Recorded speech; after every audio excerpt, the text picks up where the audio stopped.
здравейте на щанда на издателство Еднорог. Специално за Панаира излезе най-новата книга на Акунин "Черния град", която отново ни среща с Фандорин, който ни завежда този път в Баку. Друга книга на Акунин, пак специално за Панаира, "Писателите самоубийство", която аз лично изключително много препоръчвам. Това е настолна книга, въпреки че е на такава тема. Тя е за смисъла на живота, има ли смисъл в този живот и дали ако някой друг ни е сътворил, ние не имаме право сами да си го отнемем. И това прави ли хора, защото можем да преценим, че живота ни е даден от някой друг.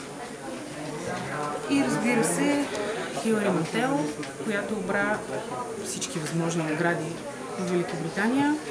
"Доведете труповете" и разказва историята на Хенри VIII и Ан Болейн, която, за съжаление, както всички знаем, накрая обезглавяват. Но тази книга ни показва една много интересна гледна точка, защото главният герой е Кромуел. Всичко това може да си купите на нашия щанд с огромни отстъпки. От 25% дори до 70% имаме книги, които са. И заповядайте при нас.